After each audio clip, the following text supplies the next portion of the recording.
everyone, welcome to another episode of Failure Friday, where we talk to friends, clients, and complete strangers about how failure has shaped them in their professional or personal lives and propelled them forward. Today we are talking to my friend Mica Wiley. She works in the IT service industry within the healthcare industry with a specialization in data analytics. But what she's passionate about, and you would see this very quickly if you went to her social media, which I'll give you that at the end of this conversation, is fitness. And she is a fitness fiend. That's how I would describe you. Your side hustle, right, is personal training. That's what you do for fun? Yes. Side hustle is personal training. How are you finding those clients right now? Honestly, most of my clients come through social media, online. I post a lot of my workouts, so people find me through whatever the algorithm is, Reels, whatever it is, and just send me a message, and then I write custom programs from there. How are you invoicing that service? I didn't know you did that. Yeah, so it's kind of more low-key, laid back. I want to eventually build out an entire model where you have kind of a one-stop shop where you can kind of customize your program according to your goals, strength, hypertrophy, whatever it is. But right now I only do custom, so depending on what it is and the client and the time and the length of the program, that's kind of how I decide how to charge. All within reason and within a certain range. And then as far as invoicing, I just kind of use Venmo. That's fine. I mean, I'm not sure how Venmo calculates taxes and 1099s and what have you, but I've heard good things. I mean, it's a very easy workaround. I don't know what we would have done with side hustles before Smart Pay. Like, could you imagine doing what you're doing 10 years ago? How much more difficult it would be? Oh my God, yeah. Yeah, honestly, with COVID, the impact that it had on personal training, so I would meet people in town at whatever gym they go to as well, but with my work schedule, like my corporate work schedule, and then traveling, I didn't really have as much time to be consistent with meeting people face to face, but then COVID really pushed the need for virtual training. Because you couldn't meet anybody, and then the gyms were shut down, so you kind of had to get creative. So I can't imagine 10 years ago when you didn't have any of the invoicing, and then you had to be in person. It would definitely be a word of mouth business. I mean, it still is. Referrals go a long way. Yeah, social media helps too. But speaking of fitness, how I know Mica is both of our husbands play for the Jaguars, but we're not going to name drop because I don't know about you, but that's probably my biggest pet peeve with being associated with someone in the NFL is that it just automatically dilutes any accomplishment that you make on your own. Do you feel that way? Yeah, I agree. I'm very big on when I meet people, especially in a professional setting, I try and leave it out for as long as possible. As long as possible, because then the conversation always diverts to, oh my God, who are they? How long have they played? Oh my God, how'd you guys meet? And then it's just like your chopped liver. I mean, that's how I felt. It's definitely a huge pet peeve of mine. And I'm probably speaking for a lot of girlfriends, wives, and significant others when I say that. But my personal favorite one-liner that I usually get after people find out is, oh, can you get me tickets? I'm like, this is awkward. Yeah, but then what I say is, oh yeah, but you have to pay for them because we have to pay. People don't realize that we still have to pay for those tickets. We don't get them for free. And when I say that, they're always shocked. They're like, what? I'm like, yeah, they also stay in a hotel before a game and they have to pay for that too. Yeah, people ask for merchandise, they ask for tickets, they ask to meet him for signed things. People will bring it, like, to meet me at the gym or something, they'll bring footballs and be like, hey, take this home and get it signed. I'm like, this is so awkward. Yeah, and I get that what their job is really cool. I always have to like balance that, but I just feel like boundaries when people realize that you're associated with someone that does something in the limelight, they just go out the door. Like, and we're not going to spend any more time talking about it. That's how I know Mica, and this is about Mica. So how did you end up in your field or your career? And you can talk about the personal training, you can talk about your corporate job. I mean, that's a very specific corporate job in your description. Yeah. Yeah, That's not something you just get hired for right out of college. And it's not honestly something that you dream of. It's not like when you're younger, you're like, I'm going to be in IT services. So it's definitely a little bit different, but I would say I went to UF for school, and this is relevant. But I went to UF, and then I graduated probably a year and a half early from that. I'm a little bit of a nerd, so I took like probably 18, 20 hours each semester, and I did every semester, summer semester, and then I also worked. So when I finished school, I was kind of burnt out, and I put all postgraduate work on hold.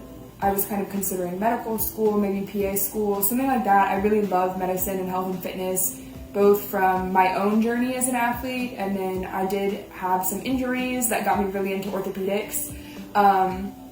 So then I graduated, and I kind of wasn't sure where to go, what to do. I did take an initial job working with stem cells and PRP, and that was very cool, but it just wasn't the right fit. So during my break, cool. What?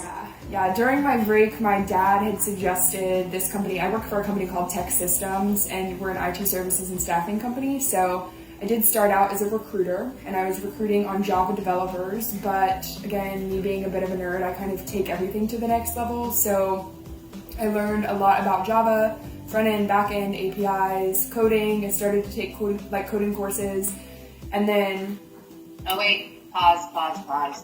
So you were telling us before my alarm to drink a protein shake went off that how you got into that was a long list already. That's a long journey to what you're doing now. So start from the top again. Okay, so start back when I was at school. So you left school, you immediately, due to your journey as an athlete, which I didn't even realize you were an athlete. What did you play? What did you do? Yeah, I did volleyball, basketball, and track. And that was like high school stuff. And then I played volleyball most seriously, I guess. I did AAU basketball. I only did school track, but I did club and school volleyball. I went to the Junior Olympics a few times, which was pretty cool. And then I got injured. Did you have a life? Did I what? Have a life? Like, that's a lot. Yeah, I'm a bit of a nerd. I don't know. It's so funny because I hear people tell stories now about like their high school experience or college experience, and mine was totally not like that. But I didn't realize that I wasn't like that until they said it, and I was like, man, maybe I was a little bit nerdy. I really just work out and did schoolwork. I wasn't a big partier at all. So yeah, so then after that, left school. I studied physiology and kinesiology, and then I studied international studies in German with a focus on political systems of the EU. Whoa. So kind of all over, everywhere. I really loved the political stuff, but I love health and fitness. I'm very big on perspective in health and wellness, so this is kind of maybe a side topic, but the reason that I kind of moved into that, and I think that's why I am in the exact specified area of my work in wellness, I guess healthcare and analytics, is because when I was playing volleyball, I tore both labrums in my hips, both sides. So I had my left hip done, and then as soon as I could walk, I had my right hip done. So it was probably, 4 to 6 months, no walking at all. I was in a wheelchair, I was on crutches, I couldn't do anything, I couldn't play. I was still part of the team, but I would sit the bench. So, I don't know, that was very hard for me mentally, more so than physically. So the perspective I gained in that, and just being grateful for going up the stairs or walking or getting in and out of bed by yourself was a huge moment for me. So that's kind of what got me into the health and fitness thing, into physiology, kinesiology, orthopedics, that kind of thing. I started to shadow surgeons, and I love that. I love the OR. But I had finished early and I kind of wanted a break. I felt a little burnt out. So my dad suggested this as a way to learn more business, like the business side of things. When you're in a lab all day or working in medicine, you kind of lose out, I think, honestly, on a lot of the corporate stuff and a lot of business culture, things that happen on the other side. So it's really cool because my time working with providers and shadowing surgeons shows me what it's like to be on that side, the actual physician side. And then now I can see what it's like on the business side and the IT side and how all of it kind of ties together. So my background in healthcare is kind of what pushed me to get into healthcare with my current role. And then data analytics and insights was just a natural progression that my boss and I had spoken about, and creating a market for it here in Jacksonville. So that's where we are. Wow. That's kind of long-winded, sorry. Are you happy? I do. That wasn't long-winded at all. Yeah, I do really like it. It's definitely different. Again, it's not what you expect. Like, you don't dream of being in this industry ever, but it is really cool, and I've learned a lot, and I think that you can make an impact here on some of these projects.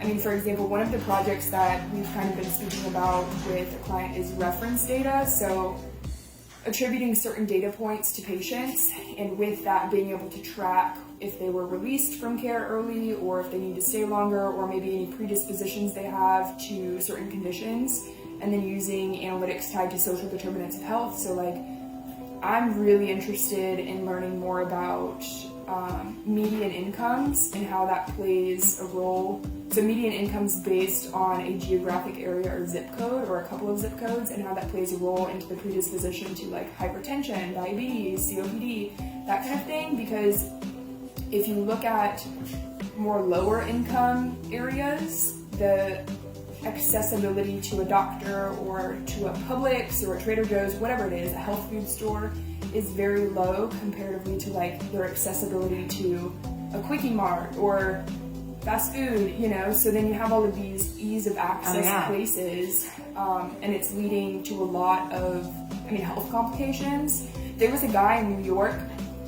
I watch a lot of like videos, I guess, TED Talks, and I listen to a lot of podcasts, and there was a guy in New York that had noticed this and saw the correlation in his own community, which this was incredible. And he started to plant in the public sidewalk. So in between the sidewalk and the road, there's like that grassy patch. Technically that's public land, like owned by the government, but nobody's doing anything with it. So he started to plant vegetables and like food in that little patch so that the community could have better access to healthier options, vegetables and stuff, fruits.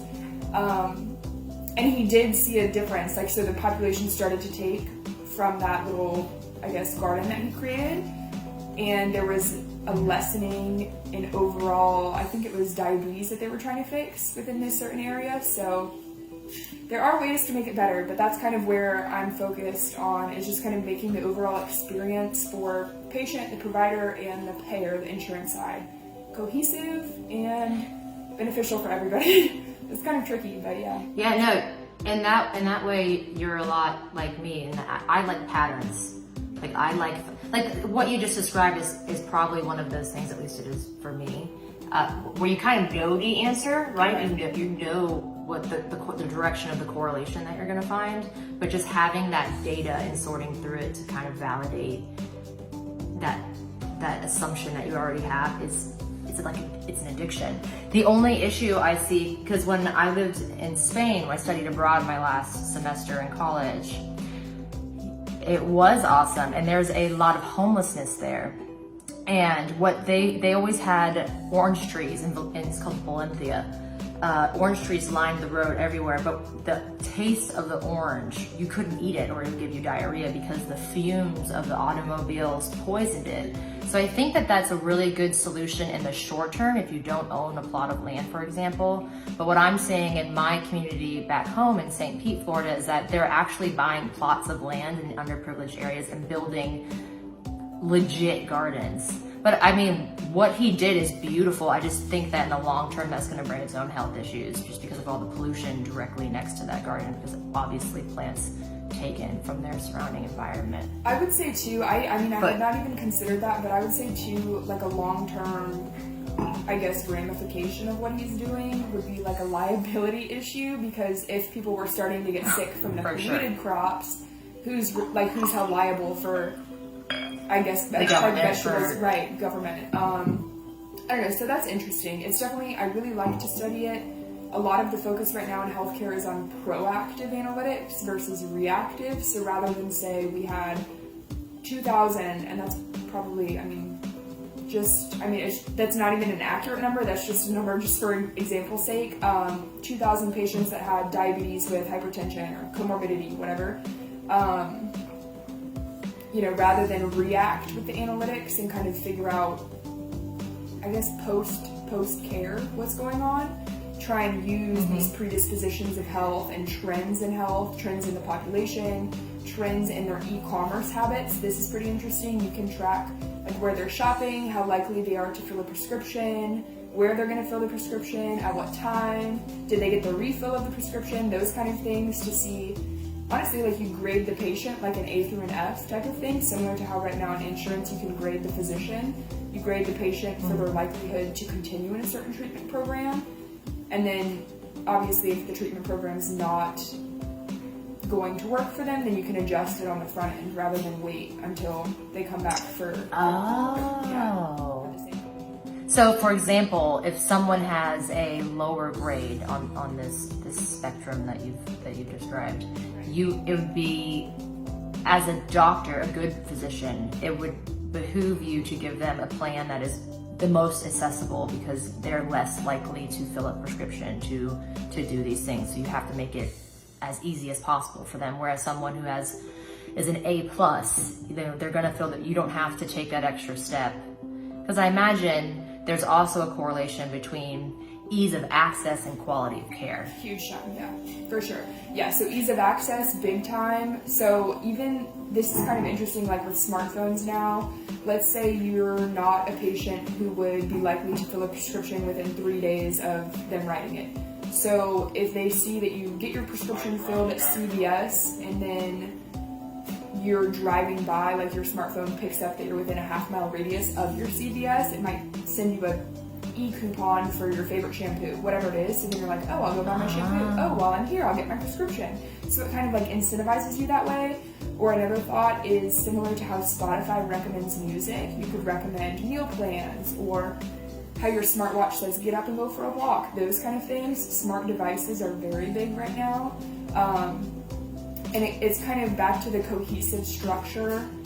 You don't want the patient to come back, obviously, because you want them to be well, but it reflects poorly on the physician for their grades. So you want the patient to be well and not have a repeat occurrence, and then the payer, like the insurance, obviously wants the patient to be well so that they don't have to pay out for more costly conditions. I don't know, but it's interesting to try and find a balance between all of it, and you want to be representative of the patient more so than like the organizations, the business drivers behind it. But obviously you still have to find a cohesive match for everybody. Otherwise, without the ROI on the business side, there's going to be no funding to actually get the project done. Yeah, that's has so many layers that you could unpack, but it is fascinating, right? It's fun. Because there's so much room in there, one, to see patterns that are meaningful and to make an impact on any community. It doesn't have to be your community, based on those numbers. I mean, numbers don't lie. It's the same in my industry. But okay, getting back on track, describe a, no, you're fine. I enjoyed that. That's that tailwind of a conversation, but that's something that we could sit here and talk about for hours if we really got going. Describe a major professional or personal failure and how you reacted to it. And I'm real curious on what you're gonna say, because it seems like just straight up success since you have. I don't know. Okay, so there was, and it's kind of like professional blended with personal. I don't do failure well, I mean, I do and I don't. So I'm very persistent, I'm very diligent, I'm very disciplined. I definitely buy into, like, I'm big on mindset, and I buy into the belief that your discipline has to outweigh your motivation at all times. Otherwise, like in workouts, for example, you'd never get it done. Wow. Yeah, so I don't buy into motivation. I haven't heard that. I have not heard that before. Say that again. I don't know how discipline. it works. Discipline has to outweigh your motivation. I think that's what I said. I mean, your discipline always has to be greater than motivation, for sure. Motivation is like, to me, it's very quick, it's very fleeting. You might watch like an Inky Johnson video, and I love Inky, and feel so hyped for your morning run. And then by the time you hit noon or lunch hour, you're exhausted and tired and you lose it. But you have to trust in yourself and trust that day in and day out, whatever reps you put forth, whether it's at work, the gym, life, whatever it is, reps can be metaphorical for whatever. You have to just continue to trust the process and still do it, even though you're not seeing immediate results. So I don't know, that's kind of where I buy into that. But yeah, so I kind of hit this point where I had started this job, not the job that I'm in, but the previous job. I had started this job. I was really excited about it. I mean, fresh out of school, I'm ready to go. I'm in a new city. I moved to Jacksonville. And nothing was going as planned. And again, type A, so I like a plan. So the role was not what I was described. Like when I took the position, it was not how it was described to me. The environment was very toxic for who I am as a person. I'm very positive, I'm very direct, I'm very logical, I want to be challenged. It was not giving me that. So I was a little bit discouraged in myself because I felt that I hadn't made the right choice, and I felt that, maybe I didn't understand what was going on. So let's pause there. Let's pause there and unpack. So this is a problem that I see in a lot of corporate jobs. The job description that you're interviewed for does not turn out the way it was described to you. Specifically, how was the job described and how did it not match the description or the pitch? Right, so I was promised that I would be trained within like 30 days, whatever, and then I'd be meeting face-to-face with patients all day to help them on stem cells and BRP. I maybe saw one patient in the months that I was there. I wasn't allowed to see patients. I was told that I couldn't see them. I don't know. And it wasn't like a training issue because when I asked for feedback, there was no feedback. It was very positive until it wasn't positive, and then all of a sudden it kind of came to a head. And it was a very good experience for me because I learned a lot, but definitely, I don't know, it just, it was not what it, it was kind of, Specifically, oh, go ahead. Specifically, how was it toxic? Because I think a lot of people, because what we're supposed to do here is take your experience and use that to teach other people. So how, in a toxic workplace, for those who have not experienced that yet, will literally ruin your life. You could have the best home life in the world and then just have a toxic job and it feels like the world is ending around you. Like you won't sleep, you won't eat.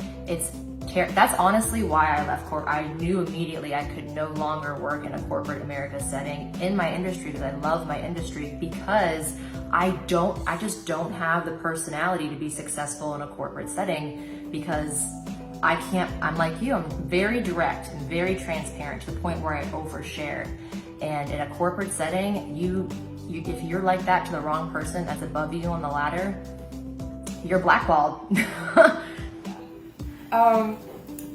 So the culture in that original job, and I don't want to speak negatively about anybody, I think the dynamic and how I stepped into the dynamic, I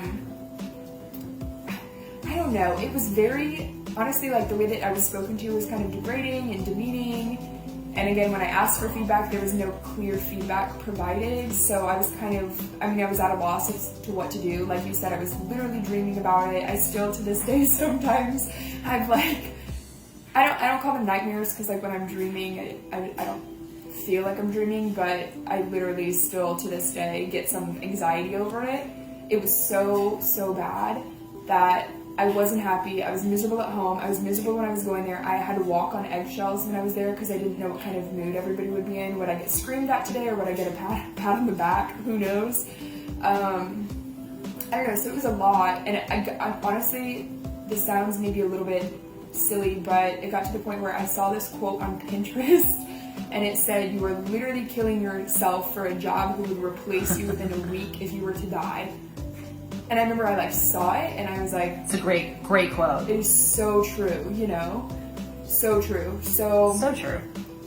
Yeah, so I left, and just kind of segueing, I guess, I left there, and to hit on the failure, that was really unsettling for me because I'm a people person. I love to make other people happy. I have a homeless man on the corner that I bring food to. I buy him Publix. I just love to make people feel good. I like people to be seen, and that's for everybody. You're a pleaser, I am too. I love it, yeah. I don't know, so I was very upset that I was having interpersonal problems with the people that I worked with because of the environment, because I'm definitely not one that does that. I'm not one who typically has problems with others, so I was hurt by that. And then, honestly, Jacksonville was not what I had anticipated. I didn't choose to come here necessarily. I kind of came here for for a boy. Yeah. So we came here and it's a good city, but at first it was very hard, and then I had actually started the job that I'm in now in February of the first year that we got here. So February of 2019 I started there, and he left for the off season and I was here by myself. I hadn't started the job yet, so I was by myself in a city. I had no friends, I didn't know anybody. I didn't know anything. I didn't have a job. I don't know, it was just kind of, I felt so alone. It sounds kind of dramatic, but... Well, and just no, it's not dramatic. I went through the same phase. Like when I moved here, it was a month before I would partner with the firm that I'm at now. And I just had like a month, I didn't have kids yet. And I had a month to just kind of be by myself. And I remember it's unsettling, and I think we fear or resent what we don't understand. And I didn't understand Jacksonville because I came from Tampa and St. Pete, where there's always something to do. Everything's in a pretty close area. And then I was like, this place is so big, so spread out. I hate it. But what I did, and this can go for the audience, anyone speaking, when you move to a new place, whether it's for a boy or for a job or on your, who cares? If you go to a new place and you are just terrified because you don't know, immerse yourself in the community commerce center. So there's that, and that's what I did. 2 weeks went by, I was depressed. I believe it was also, he had left to go train somewhere for off season. So I was alone. And to be honest, didn't even really know, at the time he was my boyfriend, didn't even really know my boyfriend that well. It was our first time living with him. So you feel so alone. I went to the Chamber of Commerce and I joined a women's counseling group. I joined the Small Business Bureau and the Young Professionals Network. And that building a community, no matter where you are, is so important in a new area. So like what might seem like failure because you hate everything around you, but at the same time you feel like you're so blessed on the back end, so you feel stupid even saying you hate everything around you. There's community resources there for a reason. Anyone who's like, I hate it here, or they say they hate Jacksonville or they hate the city they're in. I asked them, have you joined any clubs? Have you joined any networks? Have you gone to any networking? Facebook has so many networking events on it, and if they say no, I haven't, then I just say shut up because you're not trying. Just like is Facebook where you found the groups? Because I don't know. I would be interested in joining some. Like I definitely would be interested in joining some. I didn't join any to get out of my little depressed funk, but I don't know. I think that's a really good idea. It is. I swear by it. It's okay. So to join the networks, you go to the Jacksonville, I think it's called Chamber of Commerce, and they have all these young professional. YPN is a good one. Professional Women's Council is a really good one. There's one for almost every industry. And then Facebook, I challenged myself, again, before children, I challenged myself 3 days a week, I would go to a networking event. Just anyone that seemed, and I ended up in I went to a networking event that was only for realtors, and I didn't read the description, I didn't realize it, I'm not a realtor. So I was the only person but I met some badass people there, and I got up and I spoke about who I was and how I just came into this networking event not knowing, and I'm totally efficient. Met so many cool people. So, and as someone who's in the league with you and in a similar position, it's so important to have people outside of this life that are going to still be there when you leave it. Yeah. So build that community now. I feel like it was kind of, I don't know, it was kind of a trifecta. I left that one job. I was in between the other job. He left for the for off season, NFL off season. But even just the adjustment of going to the NFL. So we kind of had a big year. We left college. I feel like college to real life is kind of a jump. You have to get furniture and have a house. And obviously these are all great blessings to have. I've been on mission trips, so I'm fortunate to even be in this position. But it was, I don't know, it was just a lot for me. Of course. And then I didn't join clubs. I reevaluated myself. And I've always been, I don't know, my mom says I march to the beat of my own drum. I kind of just do my own thing. I'm a little bit quirky, nerdy, and I'm totally, totally content with that. But in that period of time, I was feeling a lot of anxiety. I was feeling very insecure. So I wanted to spend a lot of time alone and kind of sit in what I was feeling. So I would come home, I'd wake up, I'd go to the gym, I'd do whatever, and even once I started the job, I'd come home and I would do, it was kind of bizarre, I don't know, and I feel like maybe you know this because you have kids and I have a husband, but I had always had roommates in college. I had lived at home before that, so I had sisters, I had my parents, and then as soon as I got to Jacksonville, I lived with him. So I had never really been alone. And it was kind of cool to reframe, like, what do you want to do today? Because it wasn't, what does everybody want to do? Or like, what do you want to do together? It was literally, Mica, in this moment, what do you want to do? And I got to kind of just spend time with myself. I went to the zoo, I would go on runs, I would go for a drive, I'd go explore Jacksonville. Oh, wow. Yeah, honestly, it was very settling. It was very reassuring because, like, at the end of the day, I know me, I'm good, I'm good to have myself. And once I kind of re-solidified the foundation of, like, who I am, that's kind of when things started to kind of fall in place and align. That's when I started to hit a groove at work and then get promoted, and our relationship got better because I wasn't as insecure and needy. I was kind of doing my own thing, you know? I don't know. It was a weird time at first, but after a few months, it was great. So where was the failure in that? It's so interesting when I have these conversations because people will tell me their failure and I'll be like, but why do you dig deeper into it? Which part of that was a failure and why was that a failure to you? Right, so I don't perceive failure as like a missed event. So I'll give examples just so you can kind of understand my mindset. If you miss a PR at the gym, to me, not a failure because you tried, you did it, you're gonna hit it the next time or the next time or the next time. You know, there's no ceiling to when you can hit that. At work, say you don't get the proposal or you don't get the promotion, whatever it is, not a failure because you can do it again, you can try again, you can learn, you can get quantitative feedback. I'm big on that, I need direct feedback.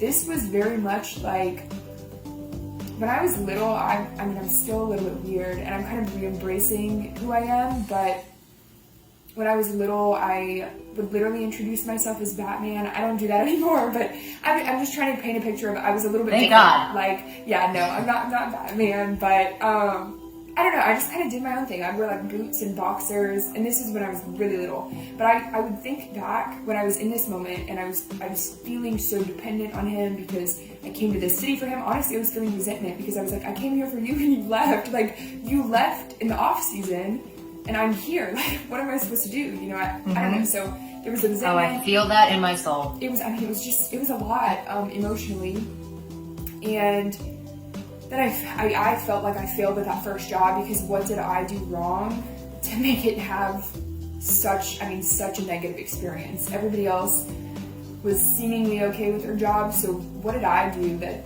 I mean, it was like water and oil. We did not mix it all there. So I don't know, there was that, and I just kind of thought about myself as a kid, and I was like, if you could tell 5-year-old Mica or like 6-year-old Mica that this is where you are, I mean, like, it's just sad, because if I would have told 5 or 6-year-old Mica, this is what you've done, you followed a boy, you moved to a city, he's not here, you're here by yourself now, you don't have a job because your first job sucked, so you've left that job because you just couldn't deal with it. First of all, I'm not one that gives up, so I don't like the couldn't deal with it mentality, so I was feeling a little bit of like angst there. And then emotionally, like, you call him because you don't have any friends, but why don't you have friends? Well, because you're doing this, whatever it was. I was like ashamed, this sounds so dramatic, but like to look at myself in the mirror, I would look at myself and I not dramatic at all. Hate who I was.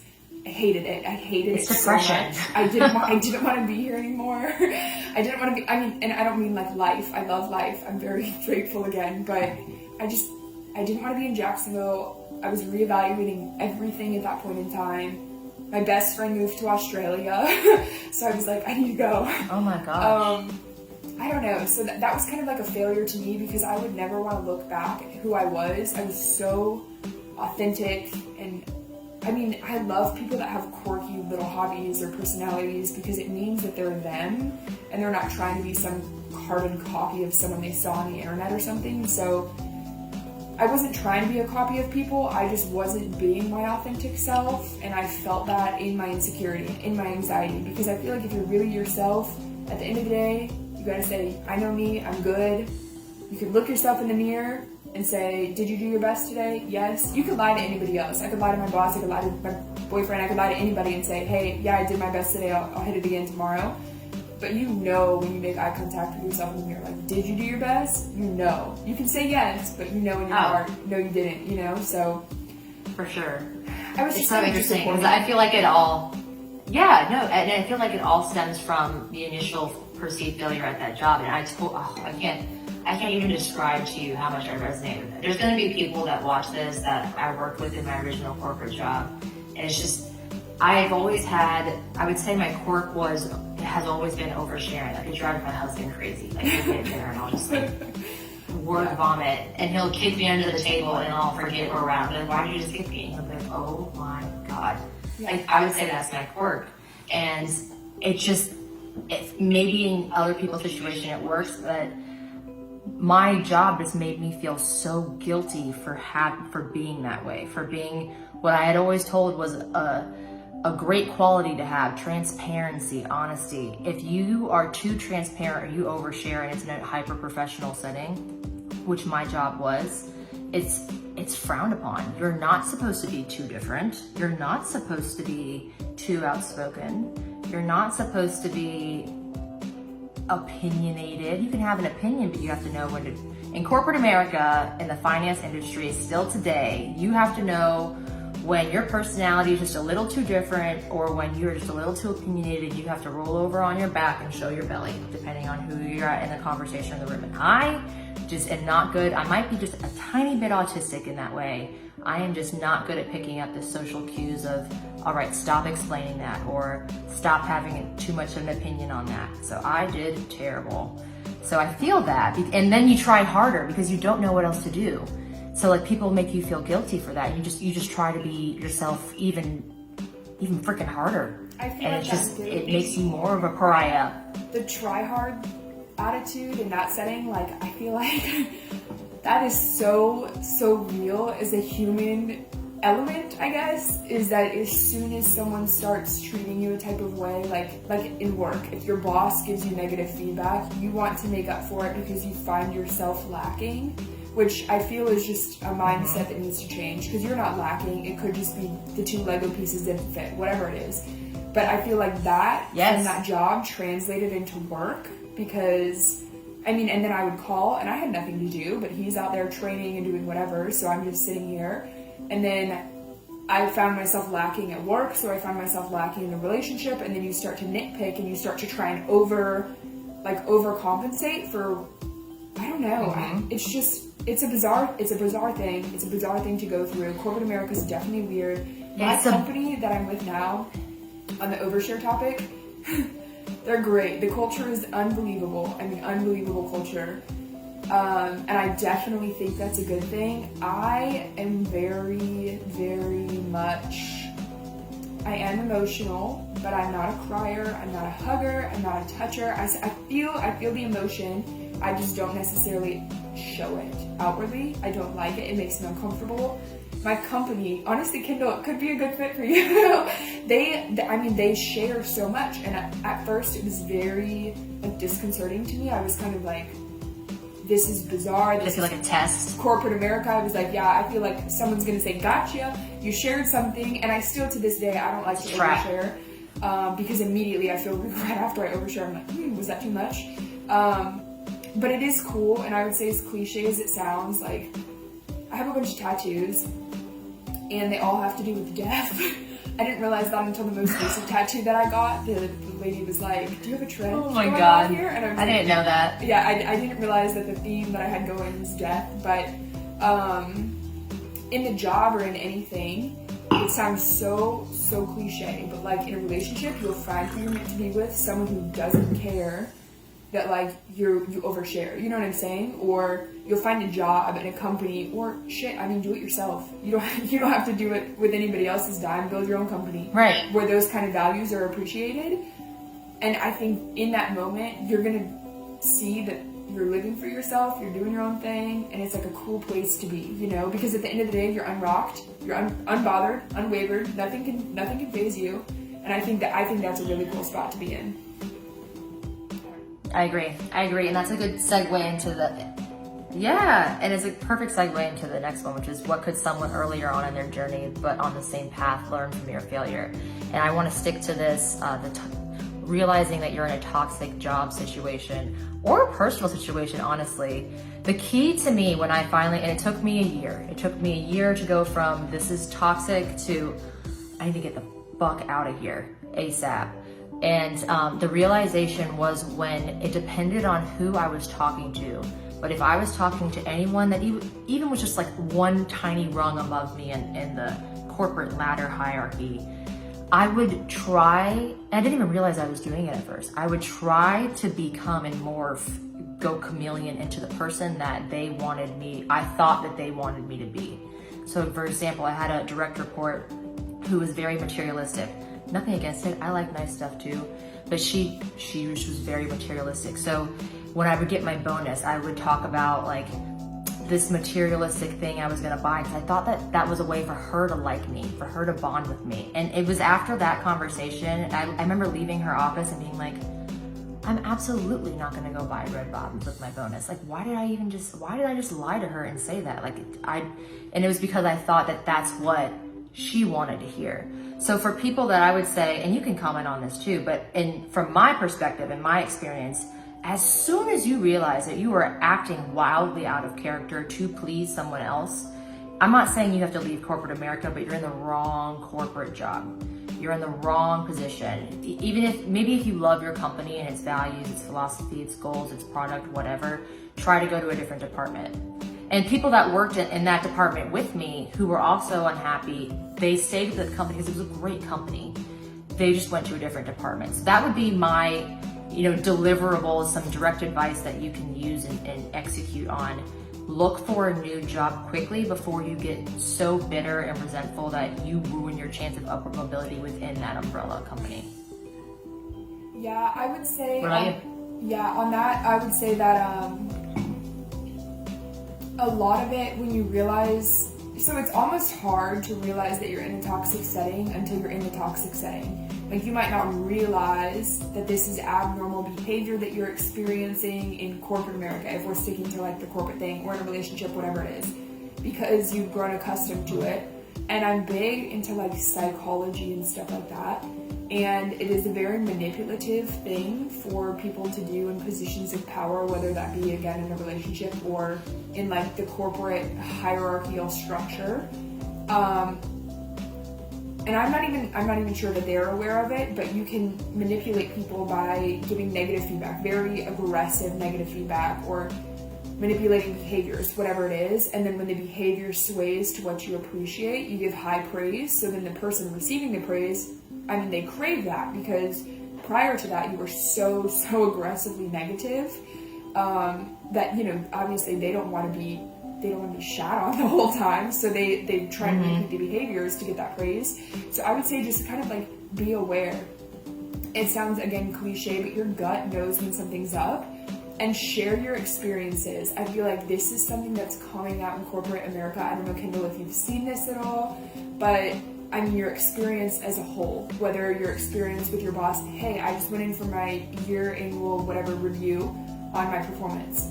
This is what we went over, this is what was discussed, whatever. Have a buddy in your office, a mentor, whoever it is, to discuss these milestones or events or meetings, so you can kind of gauge, hey, cool, that's how mine went too.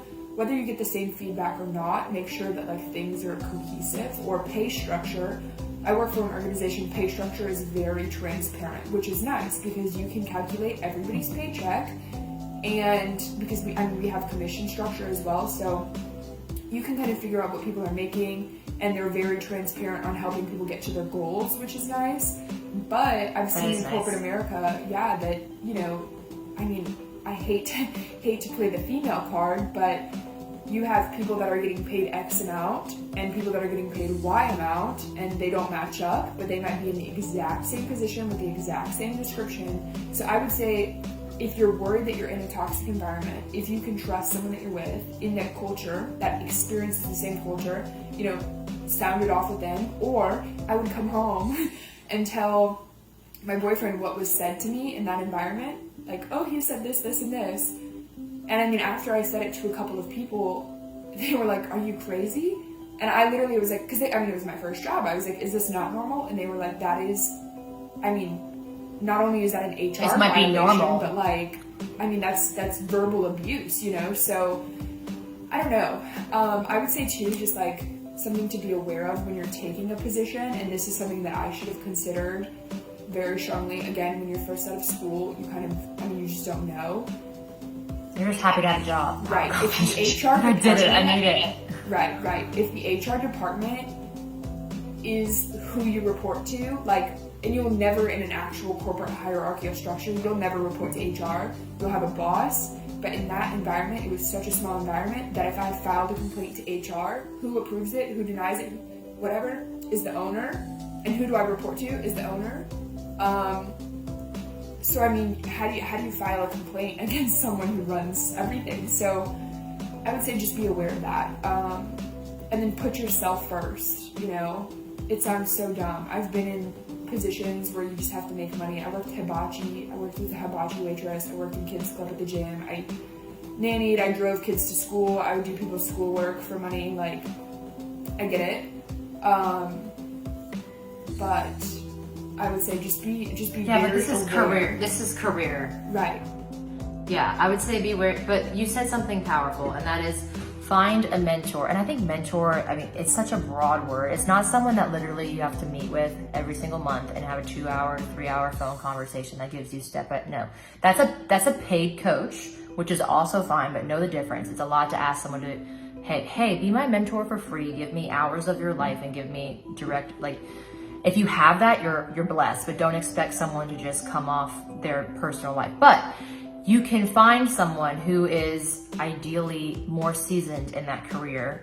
Like at my old job, there was a few people that I would speak to who, had 10 years on me, who I would run things by. And a lot of the times, and going back to what you said before, you're like, oh yeah, that's not normal. It might be normal, because a lot of the things that were happening to me happened to them, or still happens to them. They were just handling that, what I perceived as failure, which was, getting negative feedback. I perceived as, especially when you're trying your best, I wasn't handling it well. They handled fine. They needed the structure of, you did bad. All right, let me change this. Oh, you did good. They've been doing that job for 20, 30 years and they were still there. So I'm assuming that their response to that failure was totally different than mine, which is why it's so important to gauge how you personally respond to feedback, and not so much compared to other people, but finding someone in your industry, your field, your specific job that is more seasoned will give you a good benchmark of, all right, this is how I handle it, this is how they handle it, but it's happening to them too, so it's not me, it's the job. Another thing you said, which I want to unpack a little bit, is psychology. If you think you're in a toxic situation, despite the industry, honestly, if it's a relationship or a career, study psychology. Just pick up a book, Google the psychological response or Google manipulation, so that you can specifically identify a behavior either that you're having or that someone else is doing. And I think that will help you take an emotional component out of the situation, because in a toxic job, a lot of the failure and the defeat comes from your emotional response. Removing that as much as you can is crucial to handling it more efficiently. And I think that when you define it, and within psychology, a manual, a book, you find a study, you find a paper written on it, you can separate, you can write down a pros and cons list and decide, all right, it's me, I need to change this, or it's the job and I need to get out. Because guys, when you're just starting out in your career, very few people, I'm not going to quote it because I don't know the exact number, but very few people, maybe in our parents' generation, stay at the same job right out of college for 20, 30 years, receive a pension. That's our parents' generation. Most people are jumping around because the beginning years of your career are the formative years where you, oh my God, where you need to find, where you fit, or at least find your industry, because that's what goes on your resume to get you to the next level, or those are the skills that you learn to start your own business successfully, to increase your chances of being successful. So don't waste, the first 5 years out of college being in a toxic job because it pays you 75 grand, and that's good for just coming out of college. I would never, ever settle for that. Okay, on that note, I have a couple of things just to add. Okay, so first, on the 75 grand, do not assume that what you are making is the norm for your position, because I had assumed in my previous role that I was making good money.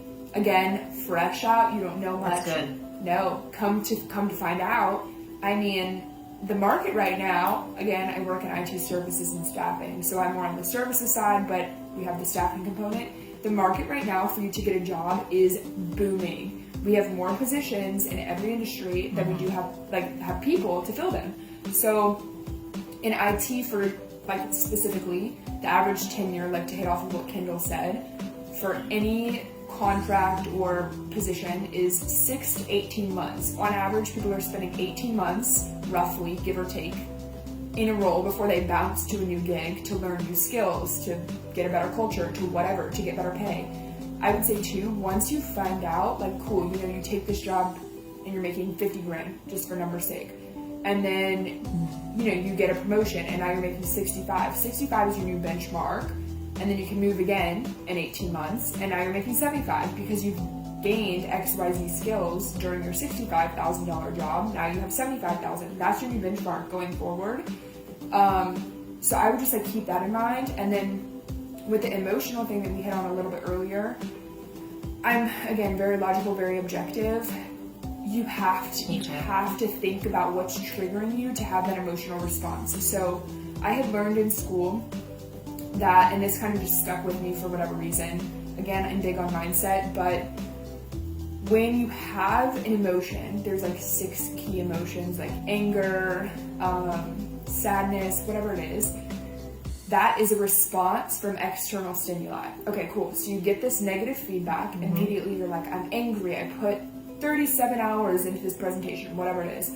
And you're angry because the feedback is not what you had hoped or had what you had expected. First of all, expectations are trash, get rid of them.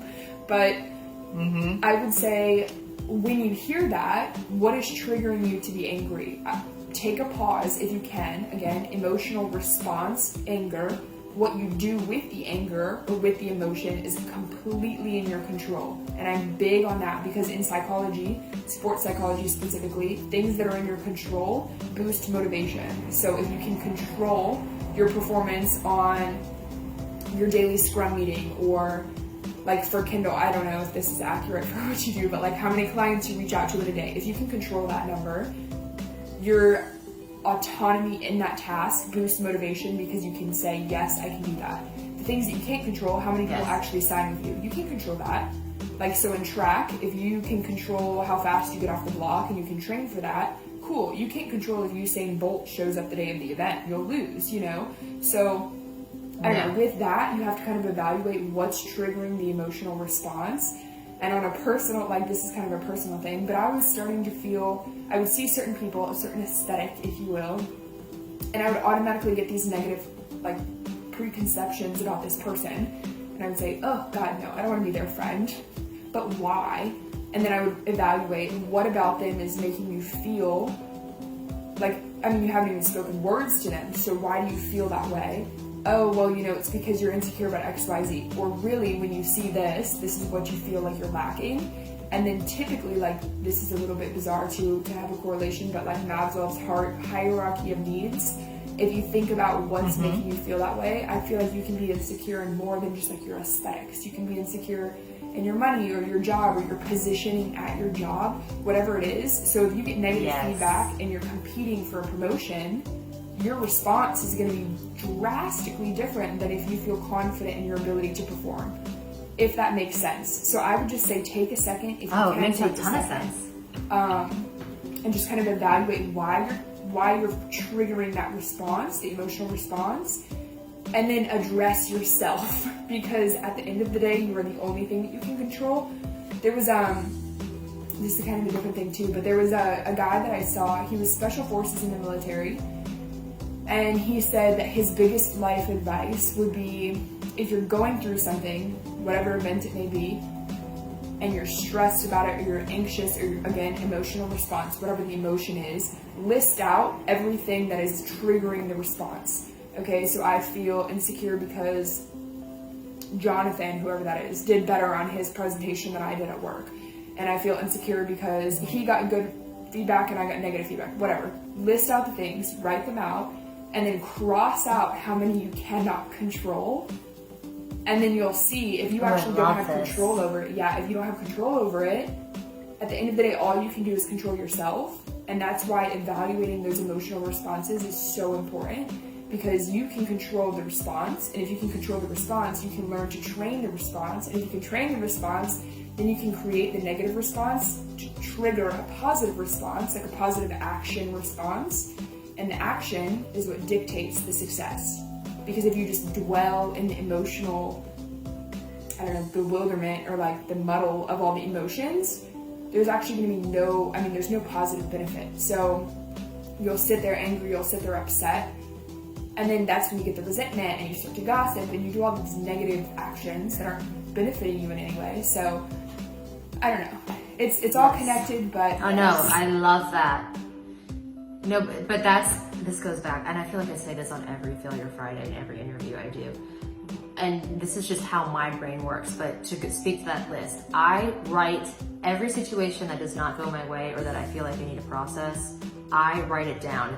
And the reason I do that is not necessarily as defined as what she just described. It's because I don't know what it's called, but if a confrontation specifically happens, I will think for the rest of my life before I go to bed, I will flash back to that confrontation and I will think of the different ways I wish I responded. And it haunts me. It could be a tiny confrontation, like a waiter who gave me attitude about, and I didn't give her attitude back. Like, I will think about that for 6 freaking years.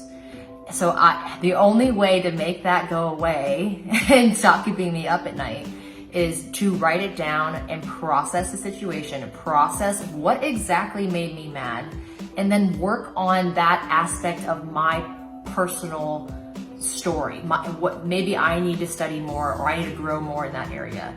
I mean, that leads me back to summarize everything that Mica just said, self-awareness. You are not perfect. You will never be perfect. You will fuck up a lot. You will screw up the people around you. It's your second reaction is so much more important than your first reaction, which is really the basis of this entire podcast. So, Mica, in what ways has this failure or failure in general positively shaped your behaviors, character, psychology today? So, okay, you kind of took the answer. I am very self-aware, very much so. If I feel some sort of negative energy, if I feel jealous of someone, or I see someone, and this is going to be such like a vapid response or vapid example, but if I see someone and immediately my response is that bitch, oh my god, that bitch, like whether it's a female, a male, whatever they're doing, my instant in my head, I'm like, oh god, I roll, I don't want to be a part of this.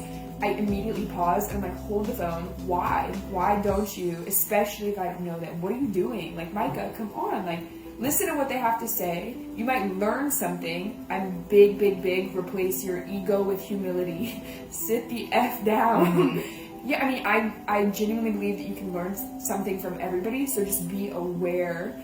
And then part of being aware is not necessarily speaking when there's no need to speak. And I would say this has gone far for me in corporate America. I am a speaker. I love to lead people. I love to challenge thoughts and ideas. If you don't need to, sit back and listen. Watch the other emotions in the room. Watch what people are thinking. Watch why they're saying the way they're saying things, because I guarantee you, if it's important to them, they will say it more than once. So I would say just be aware of yourself, and then in your awareness of yourself, reflect that onto others. Like, be aware of what they're doing and why they're doing it. And I feel like when you do that, when you can sit well with yourself at the end of the day, and you can see, I guess, be more empathetic and see why others are doing the things that they do. You know, for example, you might see someone lash out, and immediately your response is like, the fuck are you doing? Like, and that's like my self-talk in my head. I'm like, what the, like, you want to throw hands? Let's throw hands. I'm not going to fight anybody. I'm very non-confrontational, but in my head, I'm like ready to pull my hoops out. Your head. Like, I mean, it's crazy, but yeah, I would say just like being aware and then seeing why they're doing something. Most of the time, they're responding to whatever emotional trigger they had.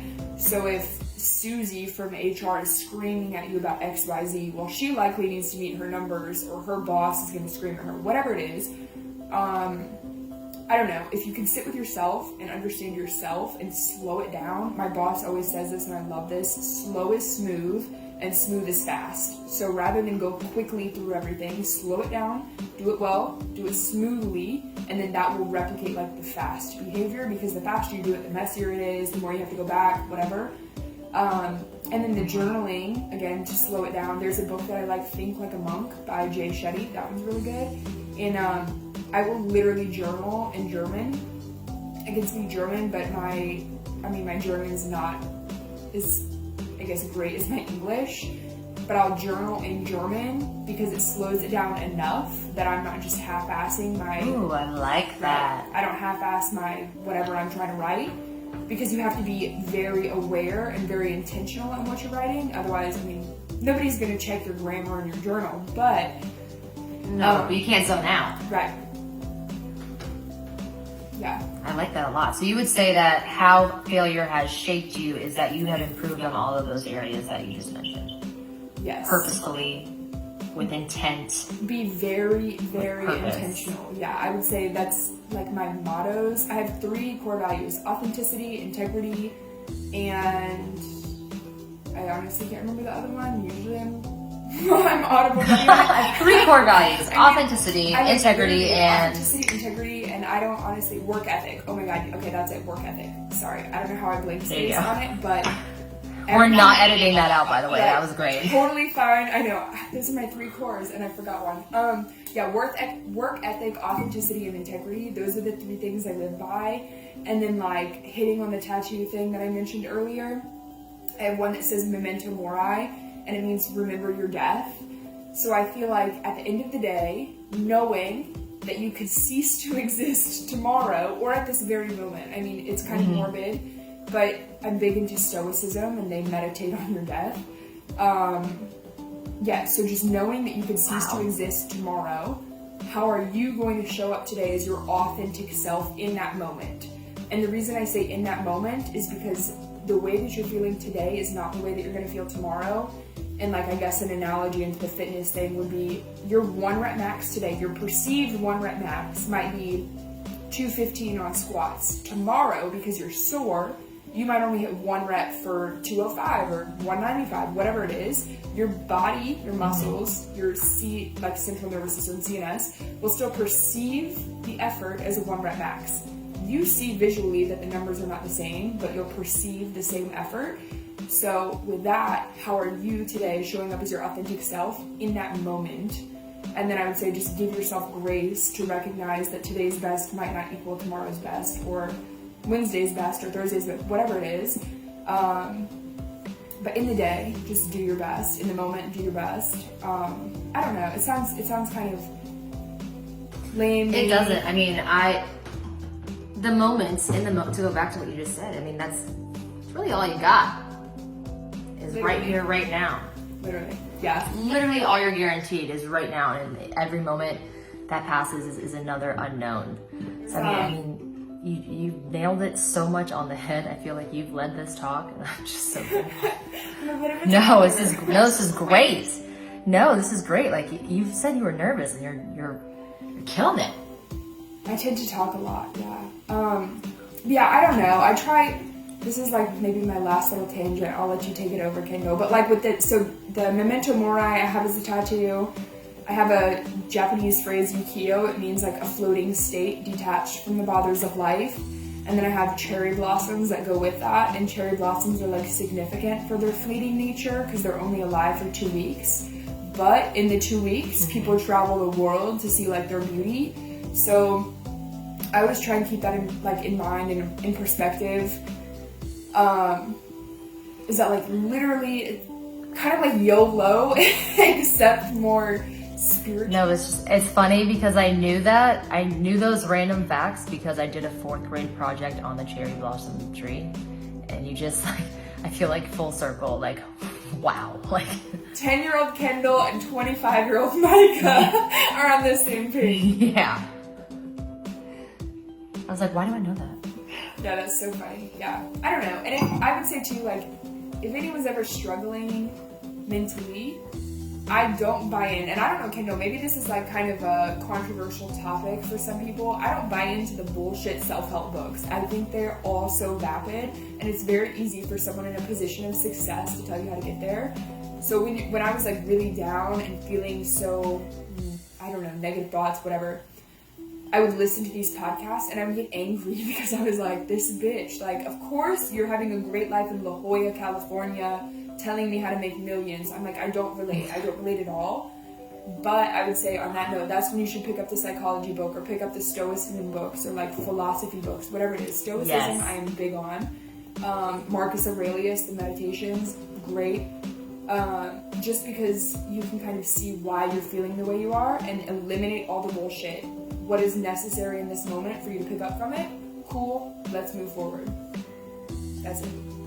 I'm gonna have to link those because I have not read either of those, but I agree. It depends on the situation, but I definitely feel that. Like I was reading a Tony Robbins book, and I was going through one of those ruts. It was just a month of just stress. I remember reading it being like, okay, this shit makes sense, but I'm not, like, you're coming from a place that I'm not even mentally there. Like, this doesn't even, like, there's so many steps here. Like, just give me what I need to do to feel better. So I get that, and I think that's really important because self-help, depending on the book you're reading, can be so vague just because it appeals to the masses the more vague it is. But I think that deliberately, if you're truly in a rut, you're truly looking for growth, you need to find something that has no emotional foundation, like what you're saying. Directly look into the psychological study of that particular emotion or that particular behavior. And I don't know any books, but you just named some off the top of your head, and I'm gonna have Weston link those here. But that was very helpful. Thank you so much, Mica, for coming to my chaos of a podcast and talking about failure, which is not what people on social media are typically talking about right now. And I don't know if you're drinking. Are you drinking anything? I had like it's Little Big Town. They have like these day drinking punches. I don't know, it's pretty good. It's my game day drink of choice, but I didn't drink much on the game day, so. I'm pretty sure I got this wine from Target, but I'll have Weston link it because it's pretty delicious. But yeah, okay, everyone, this is another episode of Failure Friday with Mica Wiley. Did I say it right? Wiley? Wiley, like the coyote, yeah. Okay, good, I got it right. I shouldn't have even doubted myself. See, self-doubt. Thank you so much for coming. I'm gonna link all of her social media as well as the drink she just mentioned and the wine that I'm drinking in case you're interested. And thanks for coming. Anybody who wants to be on this podcast, you can definitely DM me. We are booked out until I think it's March of next year. Wow. But if you own a business or you have, I know, I'm so happy because I was just doing this because this was something we did as children, and I was getting frustrated with a lot of my clients were coming, especially during COVID. Like, there's so much positive stuff on social media. I don't feel it. Like, I don't understand how everyone's life is going so well. It's like, you know what? Let's talk about how we fucked up and how it made us better business owners, better parents, better friends, better spouses. And it's gotten a lot of positive feedback. So I'm glad I'm delivering something of value. And I hope to continue to have conversations like this with people like Mica. And I'll talk to you guys next week.